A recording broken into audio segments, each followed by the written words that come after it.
함께 나눌 말씀 창세기 37장 4절에서 11절 말씀입니다. 다 같이 한 목소리로 합독하겠습니다.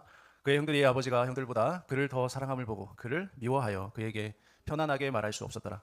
요셉이 꿈을 꾸고 자기 형들에게 말하매 그들이 그를 더욱 미워하였더라. 요셉이 그들에게 이르되 청하건대 내가 꾼 꿈을 들으시오. 우리가 밭에서 곡식단을 묶더니 내 단은 일어서고 당신들의 단은 내 단을 둘러서서 절하도이다. 그의 형들이 그에게 이르되 내가 참으로 우리의 왕이 되겠느냐, 참으로 우리를 다스리게 되겠느냐 하고 그의 꿈과 그의 말로 말미암아 그를 더욱 미워하더니 요셉이 자기 꿈을 꾸고 그의 형들에게 말하여 이르되 내가 또 꿈을 꾼즉 해와 달과 11별이 내게 절하도이다 하니라. 그가 그의 꿈을 아버지와 형들에게 말하매 아버지가 그를 꾸짖고 그에게 이르되 내가 꾼 꿈이 무엇이냐, 나와 내 어머니와 내 형들이 참으로 가서 땅에 엎드려 내게 절하겠느냐. 그의 형들은 시기하되 그의 아버지는 그 말을 간직해 두었더라. 아멘. 오늘 말씀은 미움받는 요셉이라는 제목으로 하나님 말씀 증거하겠습니다. 오늘 설교 제목이 미움받는 요셉인데 여기에다가 우리가 가로 열고 미움받는 성도, 미움받는 나 이렇게 적용했으면 좋겠습니다. 창세기 37장 지난 시간에 살펴봤죠. 1절에서 3절까지 말씀은 사랑받는 아들 요셉이었어요. 그렇게 특별한 큰 사랑을 받던 요셉이 한순간에 오늘 4절부터 11절까지는 이제 미움받는 요셉으로 완전히 전환되는 장면이 나오고 있어요. 같은 가족, 같은 아버지, 같은 형제 사이에서 이제 요셉의 삶은 아주 급격하게 달라집니다. 사랑은 미움으로 변하고 호의는 적대감으로, 이제 그 기쁨은 긴장으로 바뀌게 돼요. 오늘 4절 말씀 보면 그의 형들이 아버지가 형들보다 그를 더 사랑함을 보고 그를 미워하여 그에게 편안하게 말할 수 없었더라라고 말합니다. 여러분, 요셉은 도덕적으로 타락했기 때문에 미움받은 것이 아니에요. 그리고 악을 행했기 때문에 미움받은 것이 아닙니다. 오히려 요셉은 아버지의 사랑을 받았고 하나님께서 주신 그 꿈을 꾸었기 때문에 미움을 받은 것이다 라고 성경은 말합니다. 여기서 중요한 진리를 우리가 발견하게 되는데 사랑받는 사람은 반드시 미움도 함께 경험하게 된다는 사실입니다. 하나님께 가까이 갈수록, 하나님의 뜻에 가까이 갈수록 여러분, 세상은 그 사람을 편안하게 두지 않는다는 거예요. 여러분, 요셉의 형들이 요셉을 미워한 이유는 단순한 감정의 문제가 아닙니다. 그들의 마음속에 있는 비교에서 나온 열등감이었어요. 요셉이 선택받았다는 그 사실에 대한 분노가 일어났던 것이에요. 그리고 장차 드러날 하나님의 계획에 대한 본능적인 거부인 것입니다. 나에게 고난과 시련을 주고 나를 미워하는 그 사람들은 본능적으로 그 무의식 속에서 저 사람은 하나님이 쓸 사람인데 저 사람은 가만두어서는 안 되겠다. 만약에 저 사람을 쓴다는 것은 나를 버린다는 거기 때문에 내가 저 사람을 가만둘 수가 없어. 이런 마음이 본능적으로 드는 거예요. 여러분, 이런 생각을 가지고 있기 때문에 믿음의 형제 자매들, 그리고 세상 사람들, 심지어 가족들까지도 내가 예수를 믿게 되면 나를 가만두지 않는 것이죠. 그런데 놀라운 사실은 그 미움이 절대로 하나님의 계획을 막지는 못한다는 것이에요. 오히려 그 미움은 어떻게 하죠? 요셉을 애굽으로 보내는 이제 그 통로가 됩니다. 만약에 요셉을 미워하지 않아서 요셉이 애국으로 팔려가지 않았다면 여러분, 이스라엘의 역사는 끝났을 것이에요. 그리고 요셉의 가족들도 기근 때문에 다 굶주려서 죽었을 것입니다. 결국 그 요셉의 고난은 꿈을 이루는 길로 인도하시는 하나님의 섭리의 도구로 사용된 것이죠. 여러분, 이것을 안다면 원망, 불평, 낙심, 불신앙, 좌절, 여러분, 이러한 것들은 우리가 하지 않을 것이에요. 그러나 하나님을 신뢰하지 못하고 우리가 그저 인간적인 생각, 인본주의적인 생각을 가지고 신앙생활하거나 어떤 기복적인 그런 신앙생활을 하게 되면 여러분, 그러한 신앙은 반드시 자기 삶의 어려움, 고난, 역경이 닥치면 금방 무너지게 되어 있어요. 인류의 역사를 돌아보면 하나님의 사람들은 언제나 미움을 받는 길을 걸었습니다.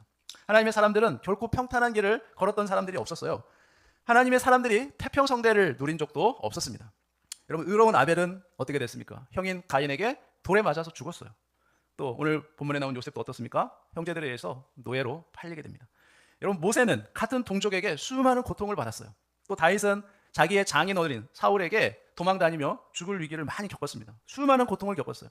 선지자들은 어떻습니까? 하나님 말씀을 전했다는 그 이유 때문에 이스라엘 백성들에게 순교를 당했어요.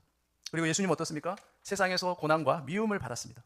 그러나 그 미움은 하나님의 역사를 중단시킨 적이 한 번도 없다는 것이에요. 오히려 그 미움은 하나님의 뜻을 더 분명하게 드러내는 무대가 되었고 구원의 계획을 완성하는 과정이 되었습니다. 그래서 성경 우리에게 이렇게 질문합니다. 왜 하나님의 사람들은 미움을 받는 것일까? 그 미움은 저주인가? 아니면 또 다른 형태의 복인가? 이렇게 우리에게 질문을 던지는 거죠. 여러분들은 구원의 확신을 갖고 신앙생활을 하다가 갑자기 나의 삶에 문제가 생기고 내 일이 내가 원하는 대로 이루어지지 않을 때, 잘 풀리지 않을 때 여러분 어떤 생각을 하십니까? 내가 뭔가 하나님 앞에 잘못을 해서 하나님이 나를 미워하시나? 하나님이 나를 징계하시는 건 아닌가? 여러분, 이렇게 생각하지 않습니까? 아니면 아니야, 내가 다른 사람들로부터 미움받고 어려움이 찾아온 것은, 내 인생에 고난이 온 것은 뭔가 내가 지금은 알지 못하지만 나를 향한 하나님의 선하신 뜻과 그 계획이 반드시 있을 거야. 여러분, 이렇게 생각을 하십니까? 오늘 우리는 기억해야 됩니다. 미움받는 요셉을 통해 사람에게 미움받는 것이 반드시 실패가 아니라는 것이에요. 때로는 그것이 하나님의 섭리를 이루는 복의 통로가 될 수 있다는 것입니다. 또 다른 형태의 복을 우리에게 가져올 수 있다는 것이에요. 여러분, 왜 요셉은 형들에게 미움을 받았을까요? 그 첫 번째 이유는 뭐냐면 야곱이 요셉에게만 채색옷을 지어 입혔기 때문이라고 오늘 성경이 말하죠. 오늘 3절을 보면 이렇게 말합니다. 요셉은 노년에 얻은 아들이므로 이스라엘이 여러 아들들보다 그를 더 사랑함으로 그를 위해 채색옷을 지었더니라고 말하죠. 여러분, 야곱은 가나안 땅에서 이삭이 살던 곳에 거주했죠. 그때 요셉의 나이가 몇 살이었어요? 17살이었어요. 네. 아직 어린 철부지 17살 아이가 형들이 무엇인가 잘못을 하면 아버지한테 가서 고자질을 했던 것이죠. 그렇게 하기도 했어요. 그럼에도 불구하고 야곱은 어떻게 했습니까? 요셉을 사랑함으로 채색옷을 지어 입혔습니다. 근데 이것 때문에 이제 형들이 요셉을 시기하고 미워했던 것이에요. 당시 채색옷은 무릎까지 내려오는 아주 긴 옷이었습니다. 대부분 왕들이 입었던 옷이었죠. 그래서 채색옷을 지어 입혔다는 건 뭐냐면 하나님께서 요셉을 형제들의 왕으로 삼기 위해 이제 야곱으로 하여금 채색옷을 지어 입히게 한 것이라는 거죠. 자, 8절 말씀 볼까요? 자, 그의 형들이 그에게 이르되 내가 참으로 우리의 왕이 되겠느냐, 참으로 우리를 다스리게 되겠느냐 하고 그의 끔과 그의 말로 말미암아 그를 더욱 미워하더니라고 말해요. 자, 이 채색옷의 구속사적 의미를 우리가 좀 살펴보면 첫 번째로 채색옷은 뭐냐면 사랑과 선택을 상징하는 것이 채색옷이에요. 여러분, 요셉이 채색옷을 입힌 것은 단지 화려한 겉모습이 아니라 이 아버지 야곱의 특별한 사랑과 선택을 상징하는 것이었어요. 여러분, 이것은 장자의 축복과 유산이 이제 요셉에게 향해 있다는 것을 의미하는 것이 채색옷이었습니다. 뿐만 아니라 하나님의 택하신 자의 표징이기도 했어요. 두 번째로 채색옷은 구별됨과 사명자의 표징이었습니다. 여러분, 채색옷은 요셉이 형들과 다른 존재, 즉 구별된 자라는 것을 상징하는 것이었어요. 그래서 이 채색옷을 입는 순간 요셉은 알았던 것입니다. 자기 정체성을 알았어요. 아, 나는 구별된 인생이구나. 나는 구별된 삶을 살아야 되는 것이구나. 나는 세상 사람들과는 다른 인생이구나라는 것을 요셉은 자기 정체성을 알았던 것이에요. 그래서 하나님은 요셉을 통해서 이스라엘과 열방을 구원하실 계획을 가지신 것이죠. 그래서 채색옷은 그 거룩한 사명의 출발점을 알리는 상징인 것입니다. 그러니까 사명을 위해서 살라고 하나님이 주신 옷이 채색옷이었어요. 세 번째로 채색옷은 고난의 시작이자 이제 구속사의 출발점을 상징하는 것이었어요. 여러분, 요셉은 앞으로 하나님의 사역을 시작해야 될 사람이었어요. 요셉은 채색옷을 입은 것 때문에 이제 형들의 시기로 인해 구덩이에 던져지게 되고 애굽의 노예로 팔려가면서 이제 고난의 길을 걷게 됩니다. 그러나 이 고난은 하나님의 구속사를 이루는 도구가 되었던 것이죠. 즉, 이것을 적용하면 요셉의 고난은 예수 그리스도의 공생의 시작을 알리는 것이에요. 앞으로 예수님이 오시면 요셉과 같이 그러한 고난의 삶을 살게 될 것이라는 걸 예표로 보여주는 거죠. 왜냐하면 예수님도 요셉처럼 어떻게 됐어요? 형제들에게 고난을 받으며 미움을 받았어요. 예수님도 아버지의 택하심을 입은 요셉처럼 누구의 택함을 입어요? 하나님 아버지의 택함을 입은 것이죠. 그리고 요셉은 그 옷을 입고 사명을 위해서 이제 고난의 길을 걸었던 것입니다. 예수님도 마찬가지죠. 고난을 통해서 우리를 위한 구속을 이루신 것이죠. 그래서 여기서 아주 중요한 원리가 있는데 이 요셉의 채색옷이라는 것은 결국에는 벗겨지는 옷이었어요. 그리고 그 아름다운 왕이 입던 옷이 이제 무엇으로 바뀌어요? 피 묻은 옷으로 바뀌게 됩니다. 그리고 그 피 묻은 옷이 누구에게 주어집니까? 아버지 야곱에게 주어지죠. 여러분, 이것이 얼마나 놀라운 구속사가 이 요셉의 이야기에 들어있는지 모릅니다. 즉, 요셉의 피 묻은 옷은 뭘 상징해요? 예수님의 십자가에 그 흘리신 고난의 피를 예표하는 거예요. 그리고 요셉은 예수 그리스도의 구속의 모형인 것이죠. 요셉은 형제들에게 버림받았지만 하나님께서 그를 높이셔서 나중에 애굽의 총리로 이제 세웁니다. 그리고 많은 생명을 구하게 하죠. 예수님도 마찬가지입니다. 십자가에서 버림받았지만 예수님이 나중에 죽은 지 3일 만에 부활하시죠. 그리고 구원자가 되셨습니다. 그러니까 요셉은 예수님에 대한 예표인 것이에요. 하나님은 우리에게 영적인 채색옷, 즉 구별된 정체성과 사명을 입혀주신 것과 마찬가지예요. 우리는 예수 믿고 구원받아서 장차 하늘의 자녀, 하늘의 왕자가 되는 것이죠. 그런데 이 땅에서 살아가는 삶의 의미를 왜 우리에게 부여해 주셨냐면 너는 고난을 통해서 세상 사람들로부터 미움을 받게 되지만 그 사람들을 구원해야 된다는 거예요. 왜냐하면 여러분, 예수 믿는 사람들을 불신자들이 그냥 가만 놔두지 않기 때문에 그래요. 너를 괴롭히고 미워하는 그 사람들을 너는 구원해야 된다는 거죠. 요셉이 형들을 구원했던 것처럼 이것이 하나님께서 요셉의 삶을 통해서 미리 우리에게 보여주는 우리의 삶인 것입니다. 자, 요셉이 형들에게 미움을 받는 두 번째 이유는 오늘 본문의 4절 말씀에 이렇게 나와요.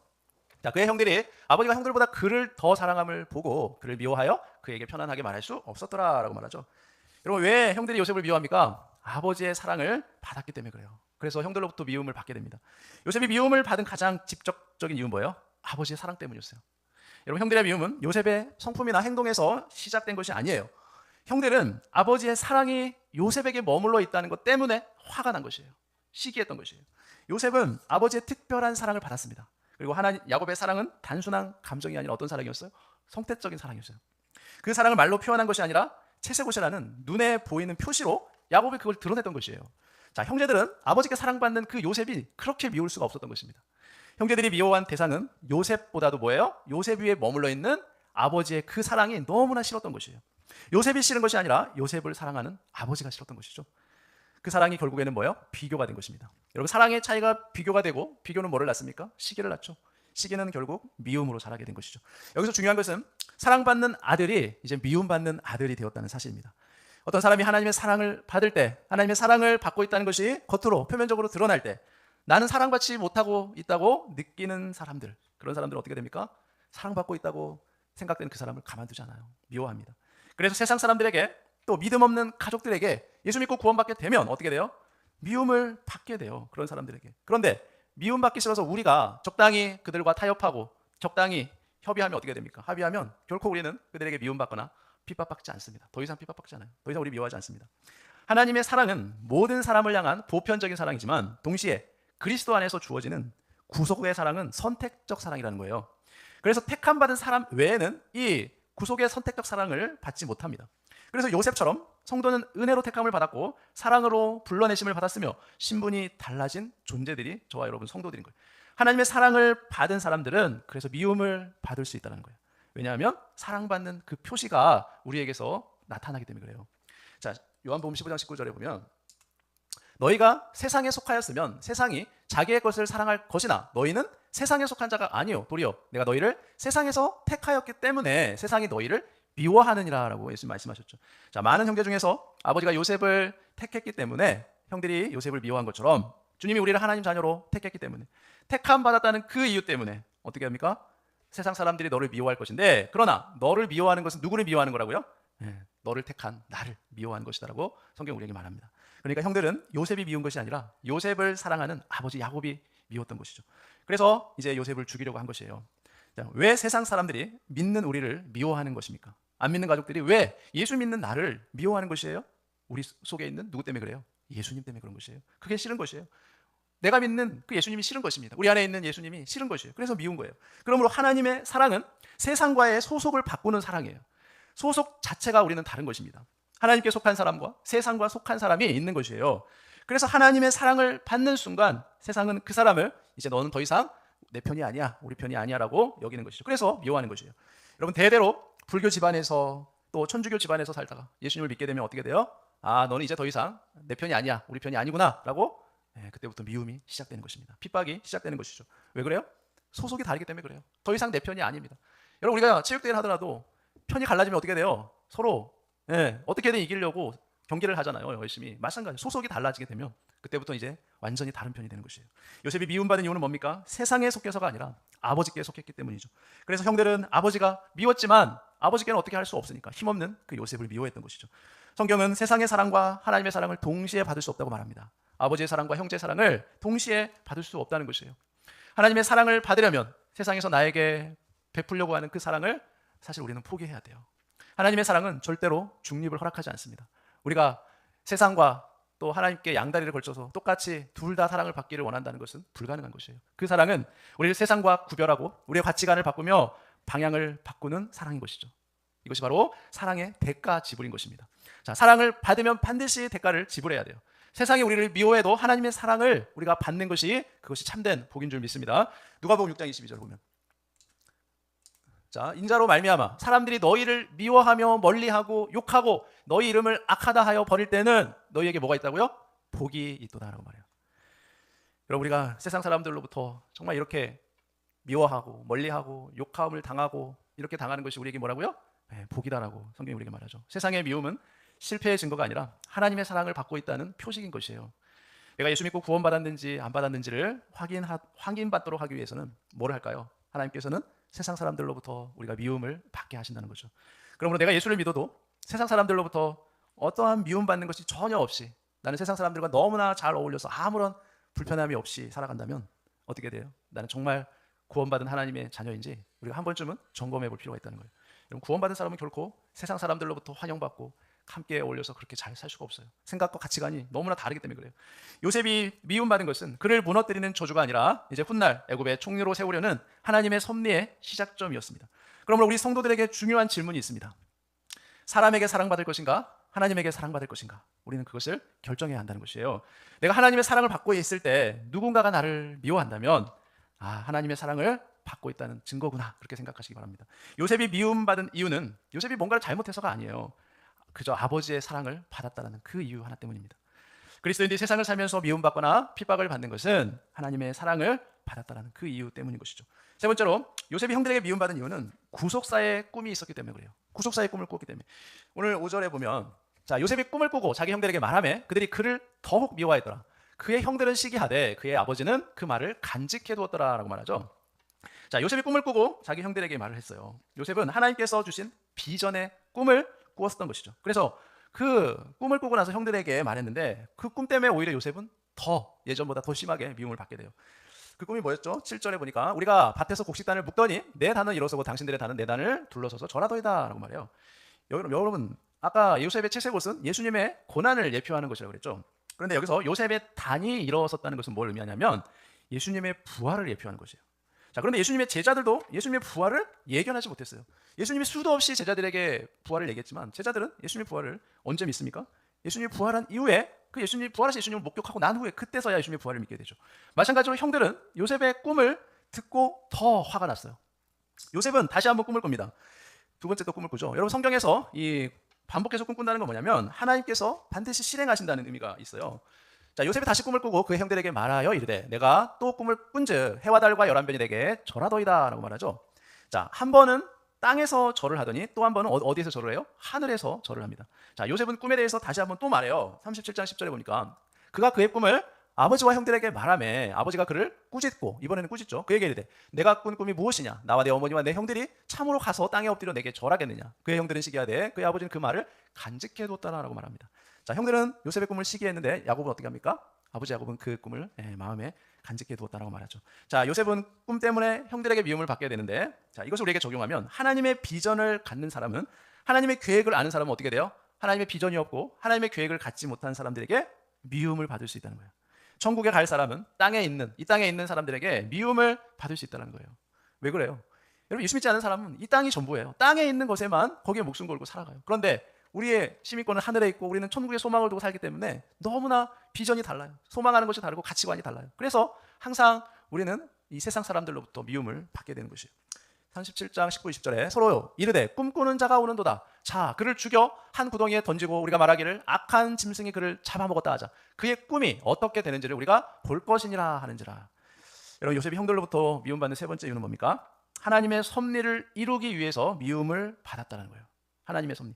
하나님의 섭리 가운데 하나님의 계획이 이루어져야만이 요셉을 통하여 이제 어떻게 돼요? 나중에 열방에 있는 그 영육간의 그 영혼들이 구원을 받을 수 있기 때문에 그래요. 그런데 요셉에게 고난이 오지 않으면 요셉은 어떻게 됩니까? 애굽의 총리가 될 수가 없는 것이죠. 요셉이 형들에게 미움을 받아서 애굽으로 팔려간 사건은 여러분 겉으로 보면 너무나 비극적인 사건이지만, 그러나 여러분 성경은 이 사건을 단순한 형제간의 범죄로 기록하지 않았다는 거예요. 성경은 동생을 노예로 팔아버린 그 형제들의 죄를 지적하거나 고발하지 않았다는 것입니다. 여러분, 구속사가 들어가 있는 범죄는 어때요? 성경은 죄라고 기록하지 않는다는 거죠. 그러니까 하나님의 섭리 가운데 그러한 죄까지도 하나님께서는 사용하신다는 거예요. 여러분, 모세가 이스라엘 여인이 아닌 이방 여인, 에디오피아 구스 여인이죠. 그 여자를 취했을 때 여러분, 하나님께서 모세를 비방했습니까? 안 했습니까? 안 했어요. 여러분, 좀 의아하지 않았습니까? 오히려 모세를 비방한 사람은 그의 누이는 미리암이 모세를 비방했죠. 형 아론이 비방했죠. 여러분, 다윗이 범죄했을 때는 그걸 어떻게 했죠? 다윗이 범죄했을 때는 어떻게 바세바와 낳은 첫 아이를 하나님께서 징계하시고 데려가 버리시죠. 구속사가 들어가 있는 죄는 하나님께서 묵인하시지만 구속사가 아닌 내가 자의적으로 죄를 지었을 때는 하나님께서는 반드시 그 죄를 징계하신다는 거예요. 모세가 죄를 지었을 때는 하나님께서 징계하시지 않으셨습니다. 도리어 모세를 비방했던 미리암을 징계했죠. 그러면서 모세의 편을 들어주셨어요.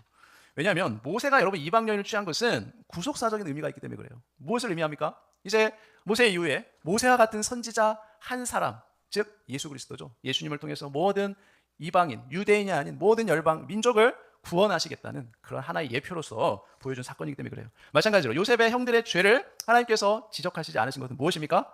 인간의 악을 뛰어넘어서 일하시는 그 하나님의 섭리의 손길이 분명히 작동하고 있다는 것을 보여주시기 위한 사건이었기 때문에 그래요. 여러분, 형들이 요셉을 애굽의 노예로 팔았기 때문에 이제 요셉은 애굽의 총리가 되었죠. 그리고 훗날에 이스라엘 민족뿐만 아니라 열방들을 다 구원하는 그러한 일을 할 수 있었던 것이죠. 자, 요셉이 애굽의 노예로 팔려간 것은 다 하나님의 섭리 가운데서 일어난 일이었어요. 그러니까 요셉의 입장에서 보면 어떻습니까? 도저히 설명할 수 없는 억울함이었고 이해할 수 없는 고난이었고 돌이킬 수 없는 그 인생의 추락이었어요. 그렇지만 시간이 흐른 후에 요셉은 알았던 것이에요. 하나님의 섭리를. 그래서 어떻게 고백합니까? 45장 5절에 당신들이 나를 이곳에 팔았다고 해서 근심하지 마소서, 한탄하지 마소서. 하나님이 생명을 구원하시려고 나를 당신들보다 먼저 보내셨나이다. 이 놀라운 요셉의 고백이 그래서 나올 수 있었던 것이에요. 여러분, 인간의 미움은 요셉을 애굽으로 보냈지만 하나님의 섭리는 요셉을 통해 영혼을 살리는 사명자로 보냈던 것이에요. 그러므로 하나님은 사람들의 미움을 통해서 하나님의 계획과 뜻과 섭리를 이루신다는 것입니다. 그래서 사람은 악을 계획하지만 하나님은 그 악을 사용하셔서 선을 이루신다는 거예요. 하나님의 놀라운 능력이죠. 그래서 요셉의 인생은 이 진리를 가장 분명하게 보여주고 있는 것이죠. 창세기 50장 20절에 당신들은 나를 해하려 하였으나 하나님은 그것을 선으로 바꾸사 오늘과 같이 많은 백성의 생명을 구원하게 하시려 하셨나이다. 이게 마지막 요셉의 그 놀라운 믿음의 고백입니다. 그러므로 하나님의 섭리는 고난을 제거하는 능력이 아니라 고난을 의미 있게 바꾸는 하나님의 능력인 것이에요. 애굽 왕 바로의 강팍함으로 무엇이 드러나죠? 하나님의 영광이 나타났습니다. 유대인의 미움으로 예수님께서 십자가의 구속을 이루었고 또 그 미움 때문에 십자가의 사건을 통해 모든 열방이 이방인이 저와 여러분이 구원을 받게 된 것이에요. 그러므로 출애굽 사건도 마찬가지죠. 바로의 강팍함은 하나님의 능력을 가리는 장애물이 아니라 오히려 하나님의 권능과 영광을 드러내는 도구로 사용된 것이에요. 마찬가지로 예수님께서는 유대 지도자들의 그 시기와 미움, 백성들의 외면과 배척을 통해서 십자가의 구속을 완성했고 하나님의 계획을 이루었고 하나님의 섭리 가운데 저와 여러분까지도 구원을 받게 하신 것이죠. 그러므로 사람의 미움이 하나님의 뜻을 좌절시킨 적은 지구 역사상 한 번도 없었어요. 오히려 그 미움은 구속사의 그 결정적 순간을 여는 문이 되었던 것이죠. 시작점이 되었던 것이죠. 그러므로 우리가 핍박을 받을 때 하나님의 섭리를 바라볼 줄 아는 믿음을 가져야 될 줄 믿습니다. 그래서 우리가 살면서 당하는 고난이라는 것은 하나님의 부재가 아니에요. 우리가 정말 억울하고 원통한 일을 당할 때, 미움을 받을 때 하나님이 정말 계시는 걸까? 하나님이 계시다면 어떻게 나한테 이런 일이 일어날 수 있지? 그렇게 생각하지 말라는 거예요. 고난은 하나님의 부재가 아니라 종종 하나님의 개입이 가장 깊이 일어나는 그 자리가 될 수 있다는 거예요. 즉 미움이 구원의 통로로 바뀌어가는 그 모든 과정은 하나님의 섭리가 작동하고 있다는 하나의 가장 강력한 증거인 것이죠. 그래서 하나님의 섭리를 바라보고 하나님의 뜻을 이루는 성도가 되어야 한다는 것입니다. 그래서 성도의 믿음은 뭐예요? 왜 이런 일이 나에게 일어났을까? 그것을 묻고 거기에 머무는 것이 아니라 하나님께서 이 일을 통해서 무엇을 이룰 것인가를 바라보는 그 믿음이 우리에게 있어야 된다는 거예요. 오늘 우리가 겪는 오해와 미움, 억울하게 당하는 손해, 설명되지 않는 그 고난 속에서도 하나님의 섭리를 신뢰할 수 있다면 여러분 그 인생은 결코 실패작이 아닌 것이에요. 요셉을 애굽으로 보낸 것은 형제들의 미움이었지만 요셉을 구원의 자리로 세우신 분은 우리 하나님이셨음을 믿습니다. 하나님께서 하나님의 사람들에게 미움은 끝이 아니라 하나님의 섭리를 여는 시작이라고 말씀하십니다. 그러므로 하나님의 사람들에게 때로는 미움도 고난도 핍박도 얼마든지 올 수 있어요. 그러나 화가 복이 되고 해가 선이 되는 그렇게 바꿔주시는 하나님의 능력을 우리는 신뢰하고 믿고 의지해야 될 줄 믿습니다. 반드시 하나님께서 선한 길로 인도하시기 때문에 어떠한 고난과 내 뜻대로 되지 않는 어떤 삶의 문제가 왔을 때 하나님의 섭리와 하나님의 계획과 뜻을 믿음으로 바라볼 줄 아는 저와 여러분 되시기를 예수님의 이름으로 축원합니다. 기도하겠습니다. 전능하신 하나님 아버지, 오늘 미움받는 요셉의 말씀을 통해 하나님의 사람에게 때로는 미움도 복이 될 수 있음을 깨닫게 해주시니 감사합니다. 주님, 요셉이 잘못해서 미움받는 것이 아니라 아버지의 사랑을 받았고 하나님이 주신 꿈을 꾸었고 구속의 섭리 안에 있었기 때문에 미움을 받았던 것처럼 우리도 주님께 속한 자로 살 때 이유 없는 미움과 오해와 손해를 겪을 수 있음을, 그것을 받아들일 수 있는 은혜와 믿음을 허락하여 주옵소서. 그러나 그 미움이 우리를 무너뜨리는 저주가 아니라 하나님의 섭리를 여는 시작임을 알 수 있도록 주님 우리를 인도하여 주옵소서. 사람이 해하려고 하는 것을 선으로 바꾸시고 화처럼 보이는 일을 복으로 바꿔주시는 살아계신 하나님을 끝까지 신뢰하는 믿음의 사람들이 되게 하여 주옵소서. 주님, 사람의 시선에 흔들리지 않게 하시고 세상의 사랑을 구하다가 하나님의 사랑을 놓치지 않게 하여 주옵소서. 사람에게 사랑받는 길보다 하나님께 사랑받는 길을 선택할 수 있도록 은혜를 주시고 믿음을 허락하여 주옵소서. 이 모든 것을 우리 주 예수 그리스도의 이름으로 간절히 기도합나이다. 아멘.